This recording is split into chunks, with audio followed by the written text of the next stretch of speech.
turnabout is bad. I mean, she did.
His life, for the legacy that he has brought into his family and taught his kids, and benefited each one of us. We ask that the Holy Spirit will be with us this night. This will be a pleasant evening, a time of rejoicing, friendship, good times, and positive memories. We're grateful indeed for the safety that has brought us all together. We pray that everyone attend us this night. We're grateful for those who traveled far to be here to pay tribute by their presence to a friend and grandpa. Father, we ask that thy Spirit will be here this time, as we say, in Jesus Christ. Amen.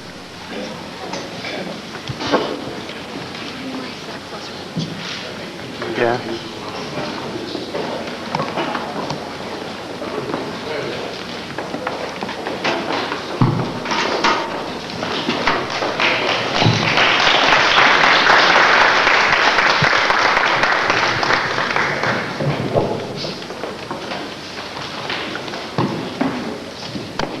We'd like to dedicate this song to Grandpa, and it is called Mr. Wonderful.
Then I'm through.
I'm not sure how this thing got started this time. I don't know if it was Linda or Martha or Don or whatever.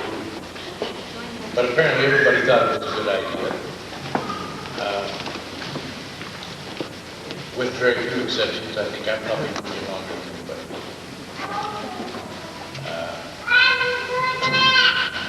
You were always there. You look back, I remember as a kid, Vern and Cliff and Emery and whoever else when we were trucking, and I would wake up in the middle of your truck going down the road, cold as the devil. And you put up with me then and ever since. I think a lot of times people didn't know who you were. I wrestled for 4 years. He missed the first 2 matches I had. In 4 years he could have missed another one. By the time I was a sophomore, they thought he was a coach.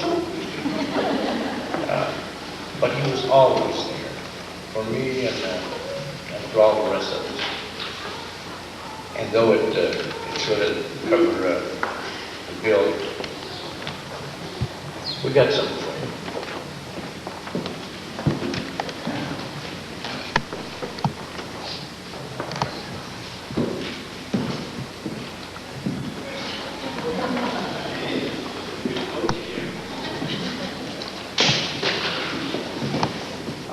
This is from us kids. Like I said, we got a big bill, but maybe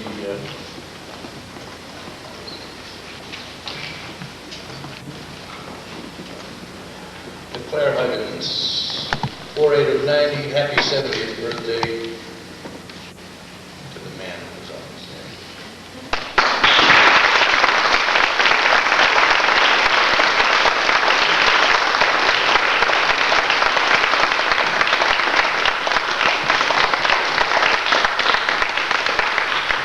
You know, they got me doing this because I'm the only one who can read, and I didn't bring my glasses. Venice wanted to come and couldn't, but she sent a letter. And I think Bill is going to read it. So,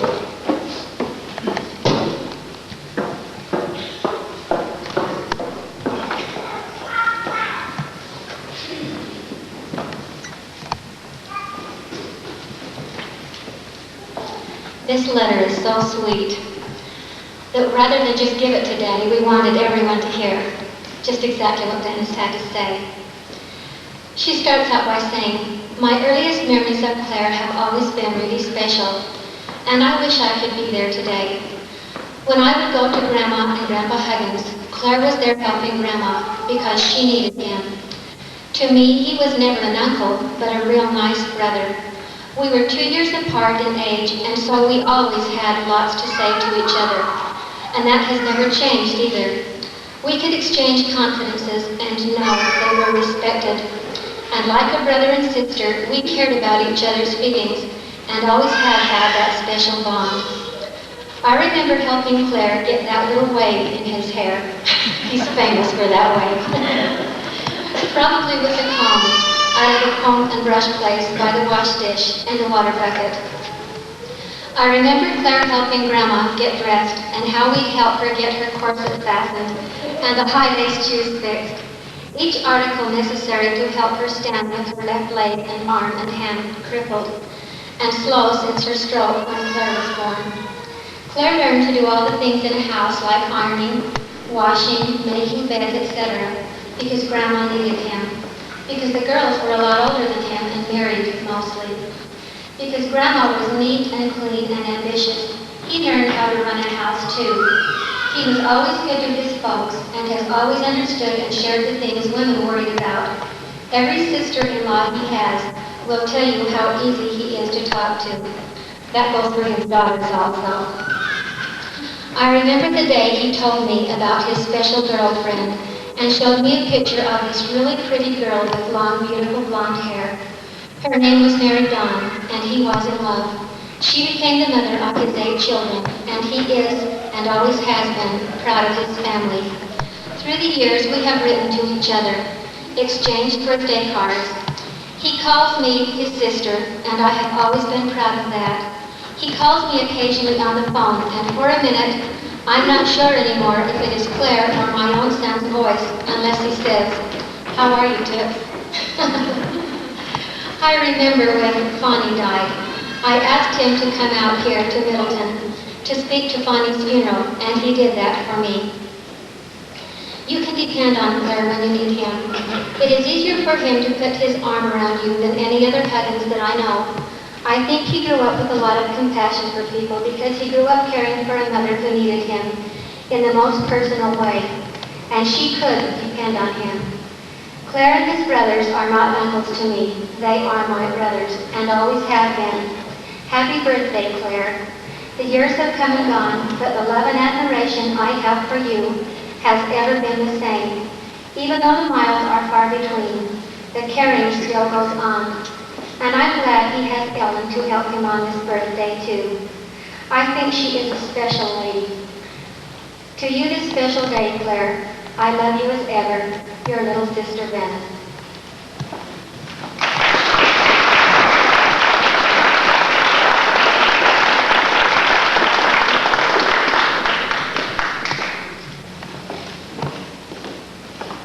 I think we have a song by one of your daughters, and I've never heard them sing a song like that.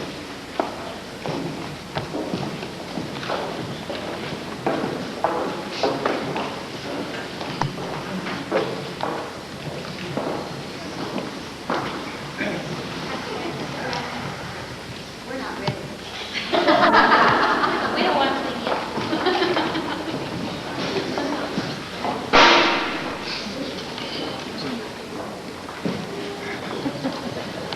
Put up.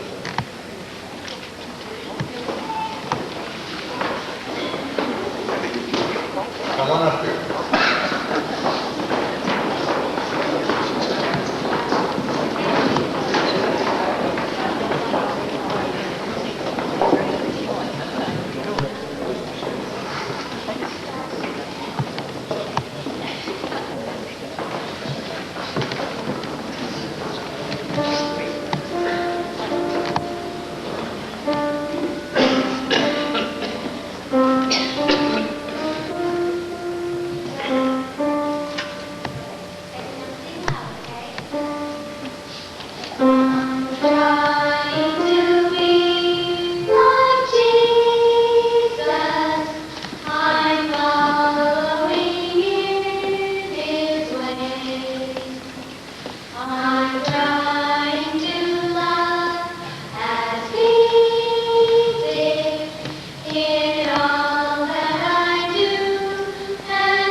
Cliff, Emery, and Andrea. If you would come up, tell us a story.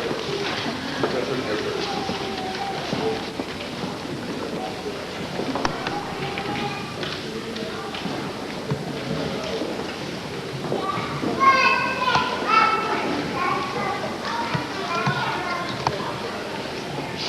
Claire, I'm going to start at a very young age.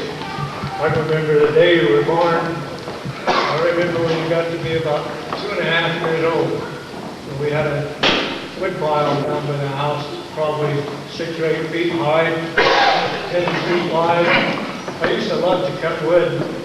One day here comes Claire trotting down towards the wood pile with his bottle. I think he was reaching for that nibble as he was coming down. Anyway, kind of cleaned out the road for me, cutting wood, so I talked him into going on the other side and piling up a little pile of wood of his own. So he did that for a while, piled up a few piles of wood, and every day he would do that. One day I was down there cutting wood, and he comes trotting down there, and I had a little licorice, and I guess he could see I was eating something. He said, "Can I have some, Cliff?" So I gave him half a stick of licorice. I think he got more on his face than he got on his, than he ate. Pretty soon I missed him, and I looked up, and he was over in the chicken house. He come out, and he had an egg in his hand before he got to eat it. Lifted him like that, and he wiped his face.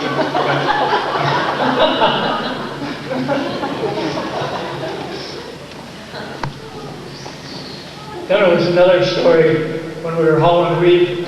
I didn't see this, but I seen these tracks. We was hauling wheat from out the Blue Creek, and when you come down around the hill, just before you turn straight into Tremont, there was a narrow cement bridge there.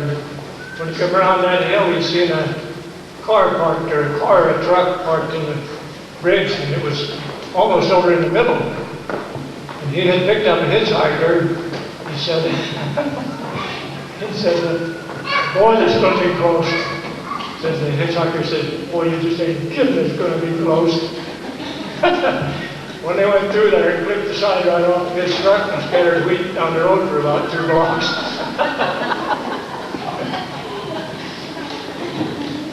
Another time, our older sister, Claire, and myself were going up to our nephew's funeral up in Middleton, Idaho. And yeah, I think he had a green Oldsmobile too. When the roads were slick after we hit the Idaho line, he didn't slow up any.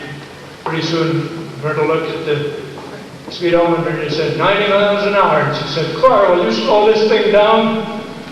So he slowed it down to about 60. Another mile down the road, he had it up to 90 again. "Claire, will you slow this thing down?" About every 10 minutes, she'd holler that. Well, we made it through, made it back all right. Then one time he came down to my place in a brand new, beautiful sports car. He said, "Come on, go for a ride." Got out there and he said, "You didn't drive." And I said, "No, I don't want to drive.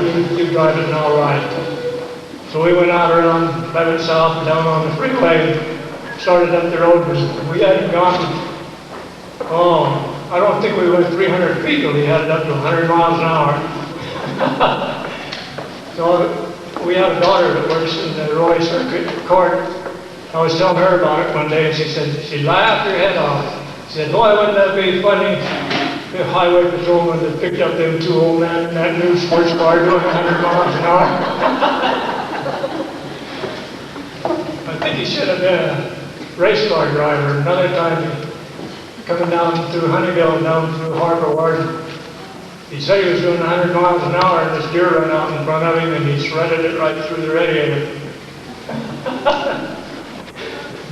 That's about all I can remember that I dare tell, so...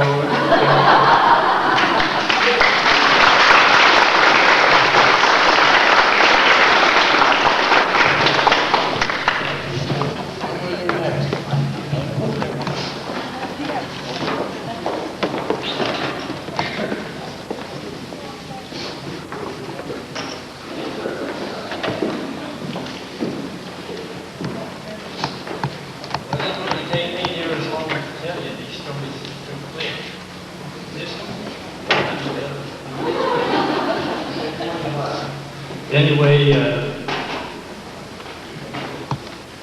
when we were kids, I always remember this 1 or 2 things about we would go out to the chicken coop after dark and get a few eggs, hide them on a trail to school tomorrow, take them to the store, and it's worth 3 or 4 cents a piece. One day we come home and the mother asked Claire, "Where did you guys get the money to buy all that candy?" He says, "Emery found a dime." She come to me and said, "Where did you get the money to buy all that candy?" And I said, "Claire found a dime." She said, "Now look, that's the story he told me.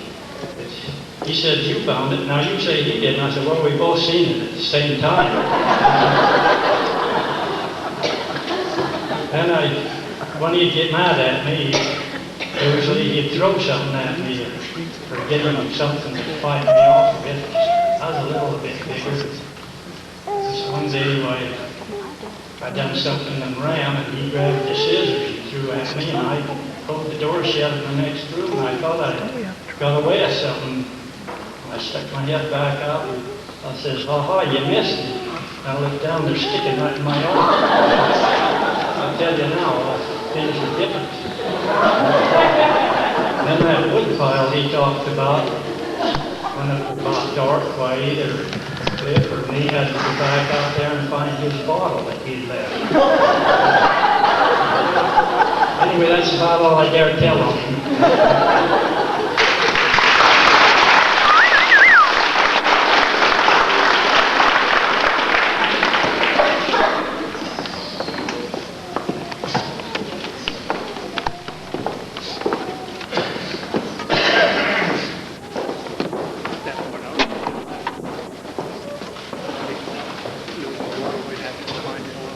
This is the first time in my life I've ever seen Claire speechless.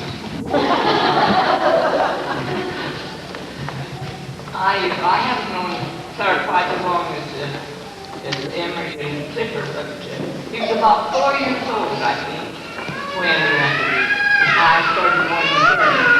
And Ernie, of course, she taught me down to see what the folks liked me about, I guess. And if they didn't like me, Claire did. He was a cute little boy at the brown eyes, and I'd like to take him home. And he was talking to me about I had some flowers on my dress. By the way, we were going to dance, but you know, in those days we didn't take girls out to dinner. We just took them down to their home and they could get it on there. So he said, could he have one of my flowers off my dress? And I said, oh no. I couldn't keep them off. They were artificial flowers, of course. Well, he surely did. He says, I could take the scissors and I could cut that off. But he didn't get them anyway. Then one day he was talking to his mother and he said, what if everybody in this world died? And she said, what? He said, what if everybody did? All but me and Briggs. He called me Briggs. And then I'd marry her. And I remember too, Claire Huggins, of course, when he used to deliver papers. He was on time. I don't think he ever missed a paper. Anybody that took the paper, they didn't miss the paper. And besides that, he didn't throw it in the mud either. He seen that you got it on you.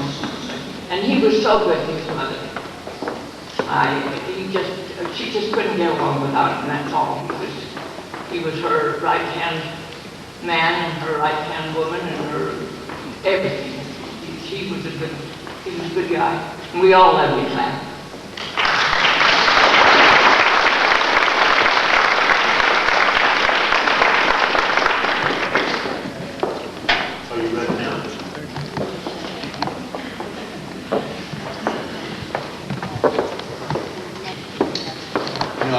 I think I've heard it said a few times, if you had 3 good friends, you were very fortunate and had more than most. You've got more friends than anybody. You really do.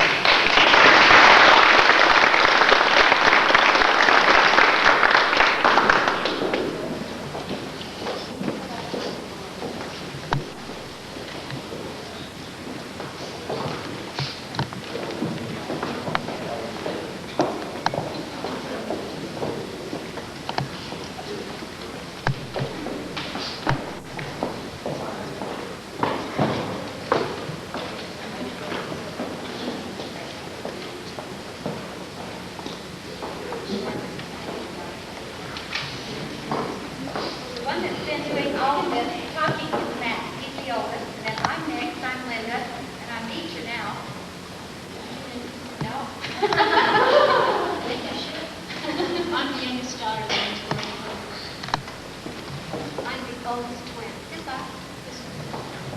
I'm the oldest twin by 16 minutes, and I'm elderly. Yeah. I'm 16 minutes younger.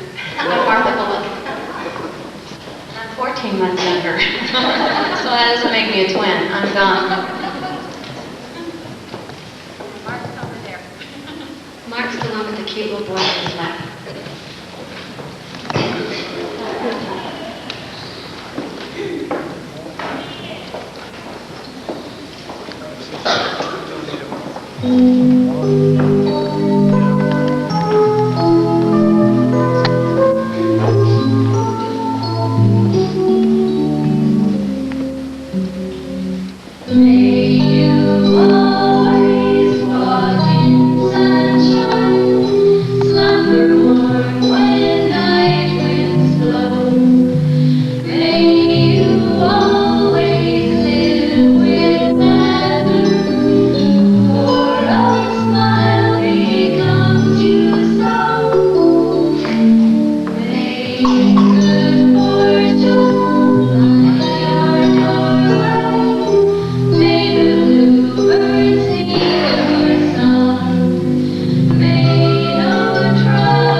Well, I've got 2 notebooks here, but I won't do them all. They know that I'm the cold-hearted one in the family. I get through this without crying a hope. I did on Father's Day, but I didn't dare tell him because I was afraid he'd come listen and then I wouldn't make it. That was 2 years ago, Dad.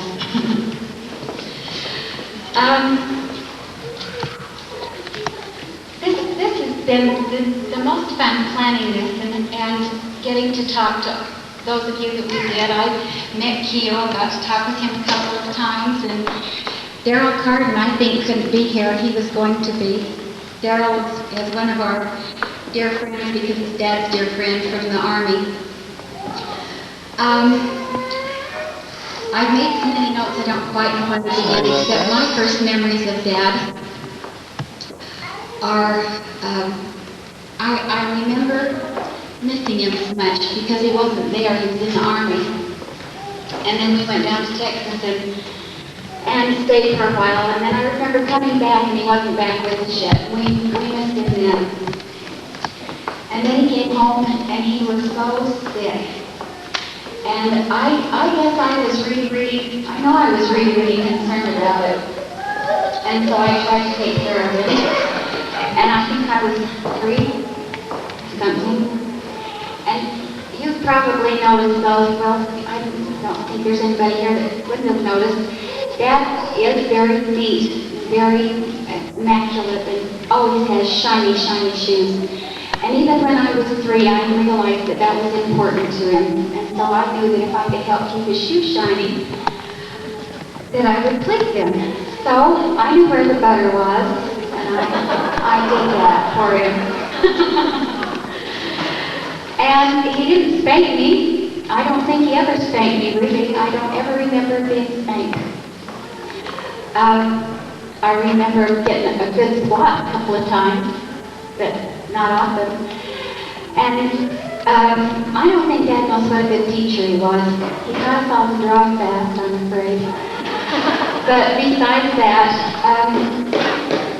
when we were in real big trouble, he kind of cut us a little bit, and then not say too much about it. You'd go to bed that night, pretty soon Dad would come in and sit down on the side of your bed and tell you how much he loved you and how important you were to him, and that he wanted things better for you than they'd been for him. And that he wanted people to think a lot of you. And if you didn't learn to do the right things, they wouldn't. And you know, I can remember just laying there thinking, I wish he did, because he was always so nice to us.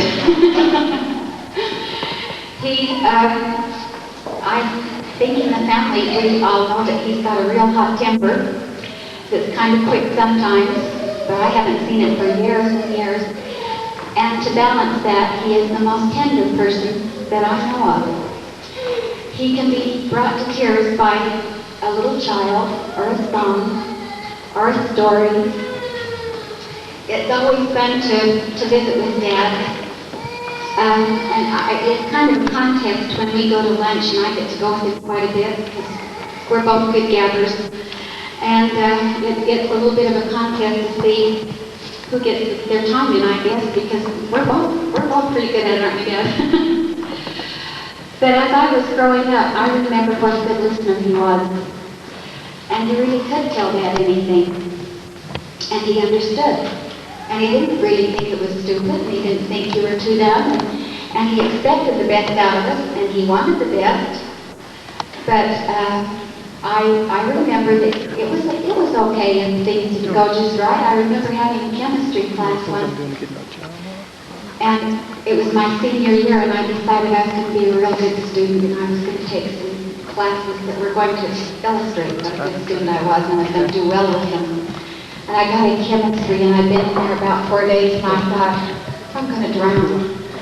And so I talked to Dad, and I said, Dad, if I knew I was going to get an F in class, would you get me out of it? And I think I was out the next day. My very first memories of Dad, I think, I guess were probably after he was home from the Army. We lived in Bear River in the house that had been Grandma and Grandpa's. And we had an outhouse. We didn't have indoor plumbing, or I guess had a sink, but we didn't have a bathroom. And so Dad would take me out to the outhouse. Out there, and he didn't carry me, and he didn't walk me. I'd sit on his boot and he'd walk out, and you know, I can remember hearing his knee crack. He was only, 23 or 4 or something. And I can remember holding on to his leg, his knee cracked all the way out. So this is why he goes to Crystal. It's been doing this for a long time.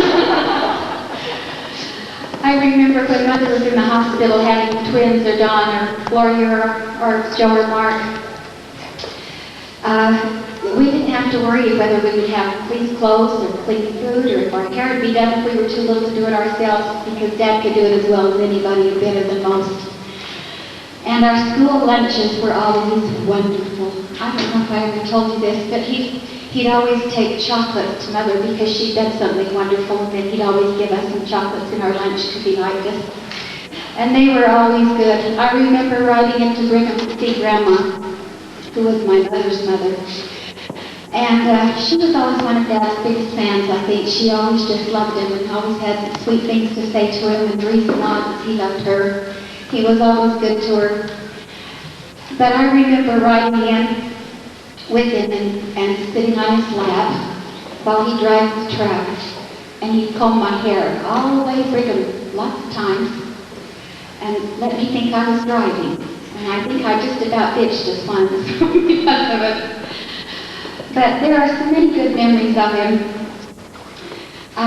Gloria said we had to be sure and mention that every time we had a baby, we were always sent. If our husbands forgot, our dad never did. We always got red roses.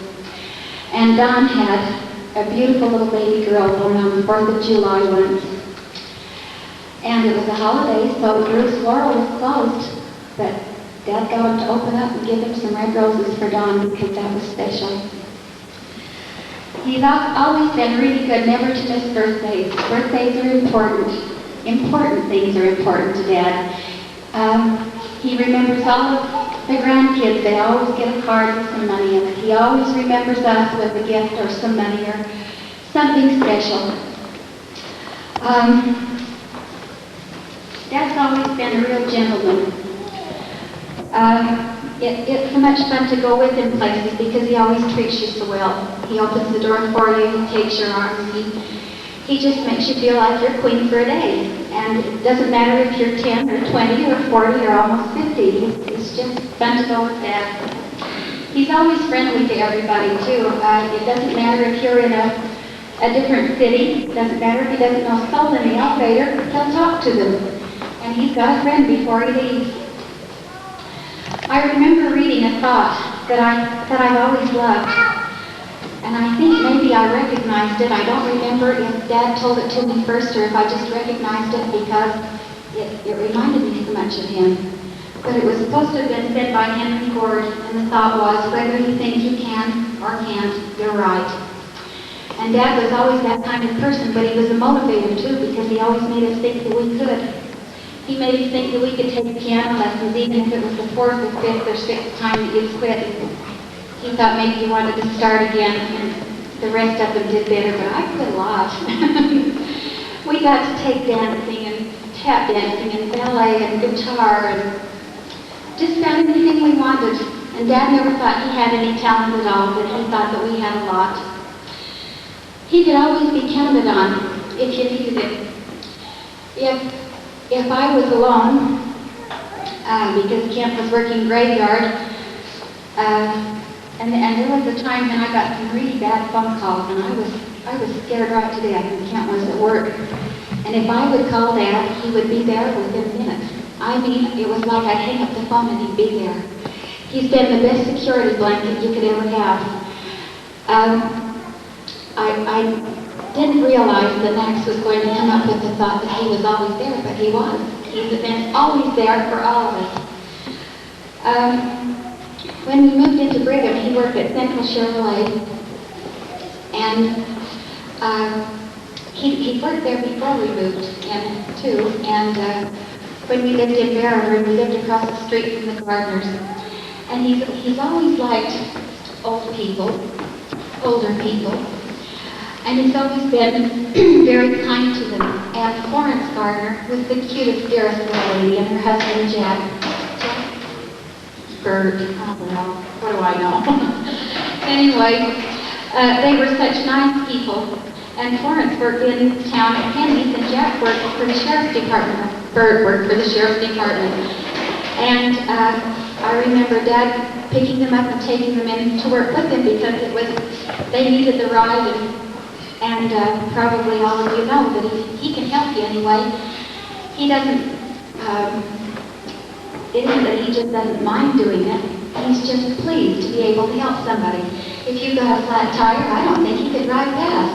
He's fixed tires for a lot of people, but he didn't have any idea who they were. We haven't been able to get him to stop picking up hitchhikers, and I don't think we ever will.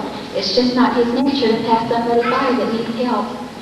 But when we moved into Brigham, he worked at Central Chevrolet, and he also was a policeman. And he worked at Central Chevrolet in the daytime, and I believe his shift on the police department was from midnight till 8 o'clock. And the first time I really realized what was going on here, I knew he had both jobs, but I didn't realize what a trick he was doing. We had a cow, too. And somewhere between the time he got off at the police department, he would, and went to work at Central Chevrolet, he would come home and milk the cow and have a bath and be up to Central Chevrolet at 8:30 and back before 9 o'clock to take us to school. And I didn't realize all this was going on until one night he'd taken us to the drive-in. And and we got home just before midnight, and we were just clean, all of us. But he went in, got on his uniform, went to work, and then did the whole thing one more time. I remember when we moved up to the house on First West, the grass had gone to seed, and it was so high that you couldn't see somebody if they were, bending over, picking anything up, or a small child. You couldn't see them, it was that high. And I remember going up and trying to spot where he was, and if I would watch for a minute, I could see the grass moving there, whatever it was, moving over there, and Dad was cutting it down, and it wasn't long before he had a beautiful green lawn. It was interesting to me that Andrea mentioned the flowers. I remember flowers out to there, just rows and rows of zinnias. And I think Dad's always liked flowers. He has always appreciated nice things and beautiful things. He was never allowed, not because they didn't like him to, and maybe he kind of lost interest because kids seem to sometimes, but he couldn't finish high school because he was busy helping his mother. She needed him more than he needed the schooling. And so I think you could pretty much say he was a self-made man.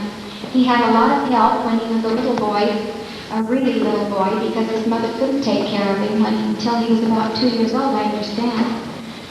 And I remember Aunt Myrtle saying that she would take him for a month or two, and Mary Hungry took him for a week or a month or two, and this person would take him and that person. And I remember Dad saying something once that just broke my heart. I remember him saying he tried to be a good little boy because he knew that people were going out of their way to take care of him, and he didn't want to be a burden to them. And I thought, how many little kids that are 2 or 3 years old have that to think about?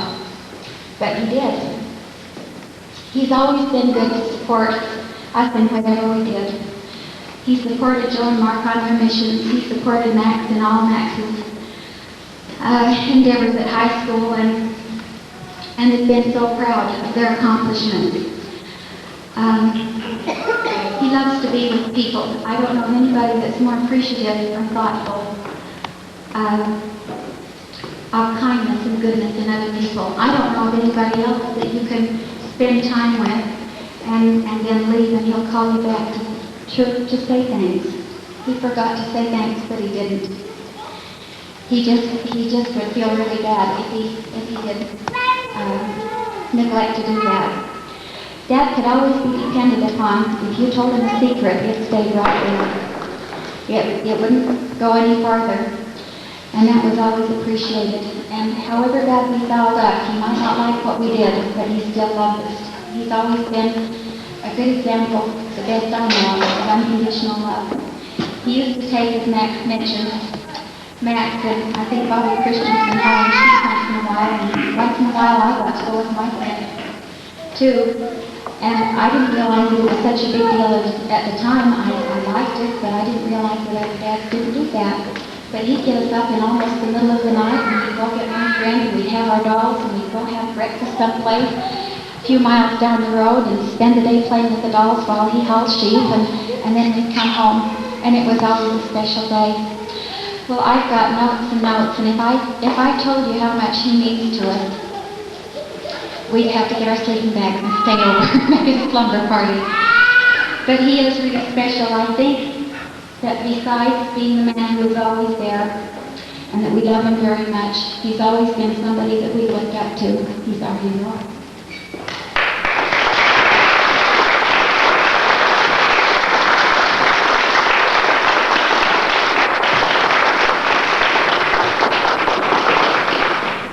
Didn't get any chocolates in my lunch, and I got a whipping regularly.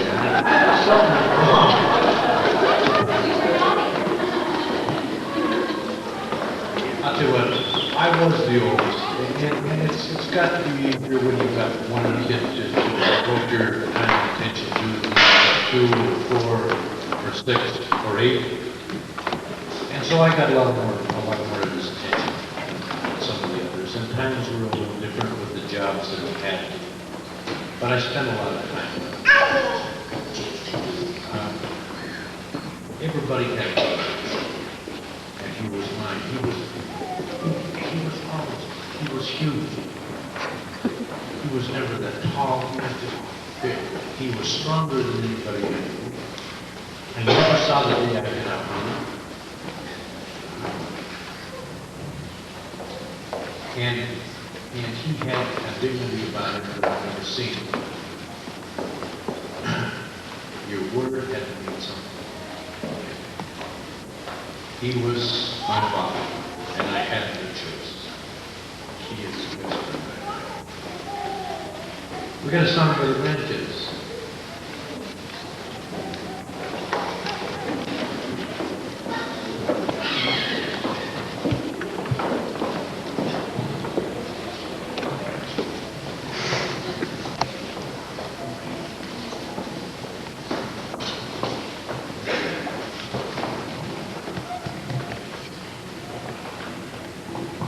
Let me just explain to you that the song the children are going to sing is one that we made up ourselves to the tune of Your Grand Old Flag for our Cousins Camp. This past summer, we had our first annual Cousins Camp, and we had our own family song. And so the girls are going to sing it for you now.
Appreciate Claire. We've had a lot of fun up there with the same gang here. It's called the Wednesday Soldiers or the Christmas Soldiers. And this time, well, Claire's been real nice. Everybody that's been up there, someone's been handicapped or something, and they're having a little problem. You see Terrell there helping everybody, and he's friendly with everybody and he knows everybody. We've had a great time with him. And, this time I'd like to present Claire with a small token.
Opening that, I want to thank Linda for inviting us all down here. We really enjoyed this evening.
project. This works.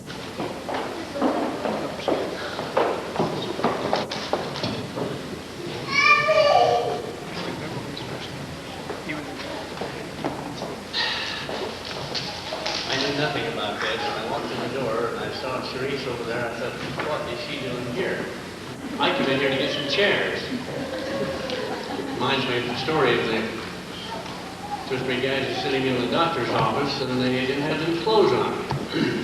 Well, I said, this is ridiculous. I said, I come in here to have my tonsils looked at. Next guy said, I come in here to deliver a package. I come in to get chairs. Well, I'm sure thankful to all of you. I appreciate you coming, and it's just nice. I was telling Ellen just before I get up, I'm going to have a big cut pretty quick when we get out of here. All the good things that's been said. This group from Crystal Springs is here. They're a good bunch. We see each other quite regularly. I've met some of the nicest people there, and I mean all of you. You're nice, and I really appreciate you. I appreciate my family, and all of you, you're nice too. Some of the old neighbors I see here from Bear and brothers and sisters, everybody, it's just good. I had in my mind that this guy was going to show up from Las Vegas. I came on the phone the other night, he said, I'll see you in about 3 weeks. So I decided he wasn't coming. He didn't say he might see me before, too. Anyway, I'm very happy to have you all here. It's just nice. I'm proud to be with you. Thank you.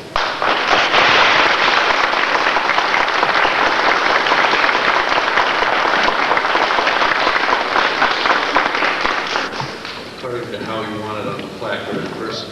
In a pink sweater, you get to close it.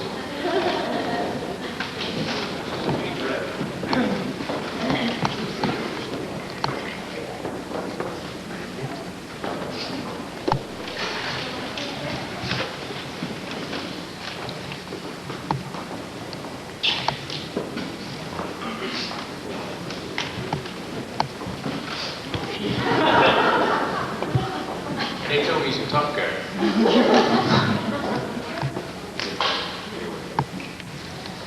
It's good to be here. Nice to see you in such good shape. You always look nice and sharp, and that I show up the contrast tonight. Anyway, I guess that pretty well takes care of the festivities as far as line goes. We're going to have those in the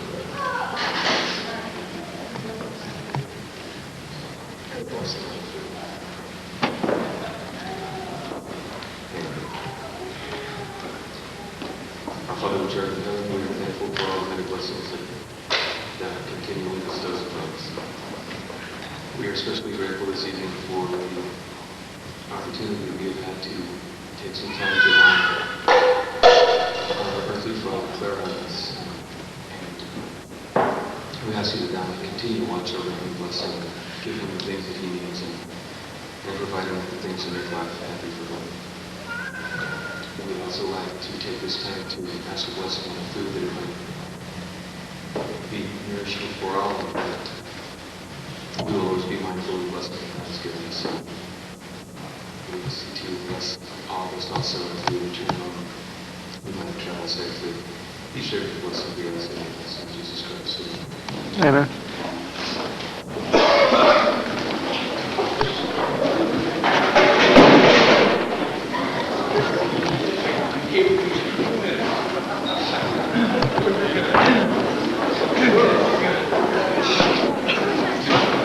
If you'll all wait just a minute or two, the girls are going to set the food up on the table. We'll have you each come over and you can dish up whatever you'd like to eat for yourself. And they've got